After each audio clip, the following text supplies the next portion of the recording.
திண்டுக்கல் சுற்றுலா மாளிகையில் தமிழக பாஜக தலைவர் நயினார் நாகேந்திரன் பேட்டி. திண்டுக்கல் மாவட்டத்திற்கு வருகை தந்த மகாராஷ்டிரா மாநில ஆளுநர் சி.பி. ராதாகிருஷ்ணன் மற்றும் பாரதிய ஜனதா கட்சி மாநில தலைவர் நயினார் நாகேந்திரன் மற்றும் இறை மக்கள் கலந்து கொண்டுள்ள அபிராமி அம்மன் பக்தர் குழு நடத்தும் ஆன்மீக கருத்தாக்கம் திண்டுக்கல்லில் உள்ள தனியார் திருமண மண்டபத்தில் நடைபெற்றது. இதற்கு முன்னதாக சுற்றுலா மாளிகையில் ஞாயிற்றுக்கிழமை இரவு 7 மணி அளவில் தமிழக பாஜக தலைவர் நயினார் நாகேந்திரன் பேட்டியளித்த போது, மக்களுக்கு நல்லது செய்யக்கூடிய விஷயங்கள் எதுவாக இருந்தாலும் மத்திய அரசு செய்யும். ஹைட்ரோ கார்பனுக்கு அனுமதி கொடுத்தது யார் என்பது உங்களுக்கெல்லாம் தெரியும்.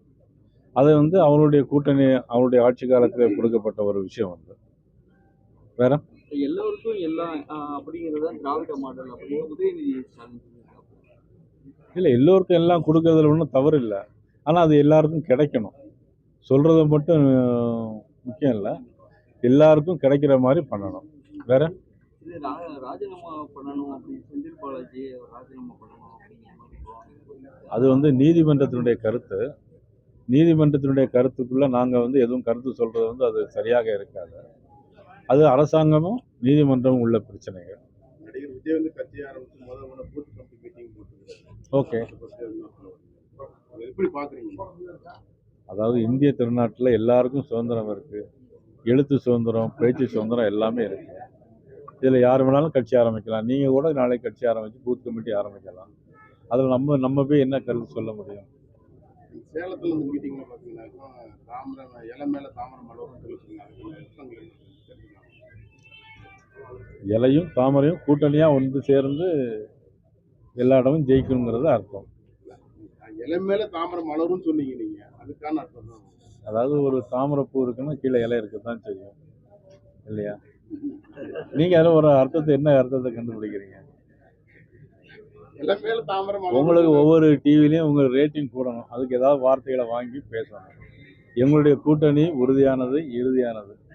அதுக்கப்புறம் எது சீட் ஷேரிங் எதுனாலுமே நீங்கள் கேட்கறதுக்கு முன்னாடி நானே சொல்லியிருந்தேன். சீட் ஷேரிங் எதுனாலுமே திரு யூபிஎஸ் அவர்களும் உள்துறை அமைச்சர் அமித்ஷா அவர்களும் பேசிக்கொள்வார்கள். பின்னாடி ஆஃப்டர் எலெக்ஷனுக்கு பின்னாடி தமிழகத்தில் கூட்டணி ஆட்சி அமைகிறது வாய்ப்பு. முதல்ல எங்களை பொறுத்த மட்டும் திராவிட முன்னேற்ற கழகம் மக்களுக்கு எதிராக செயல்படுகிறது எல்லா விஷயங்களிலும். ஆக அது அகற்றப்பட வேண்டும் என்று எங்களுடைய மனு.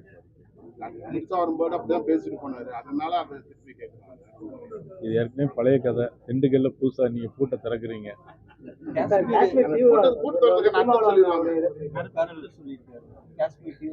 அதாவது முதல்ல எல்லாருக்கும், உங்களுக்கும் எனக்கும் நாட்டுப்பற்றுங்கிறது வேணும், தேசப்பற்று, தேச உணர்வுங்கிறது வேணும். அதை புரிந்து கொண்டு எல்லா தலைவர்களும் நாட்டின் நன்மை கருதி அது மாதிரி கருத்துக்களை பேசணும்.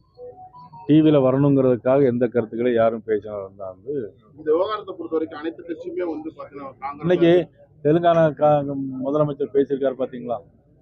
என்ன சொல்லியிருக்காரு அவர்? பாகிஸ்தான் துண்டாடப்பட வேண்டும், பாரத மோடிக்கு முழு ஆதரவு கொடுப்போம்னு யார்? ரேவந்த் ரெட்டி சொல்லியிருக்காரு. எந்த கட்சியை சேர்ந்தார் சொல்லுங்க பார்க்கலாம். எந்த கட்சி? காங்கிரஸ் கட்சியை சேர்ந்த ஒருத்தர் நமது தேச உணர்வுக்காக பாடுகிறார். இந்த மாதிரி ரேவந்த் ரெட்டி மாதிரி ஆட்களுக்கெல்லாம் என்னுடைய வணக்கங்கள்.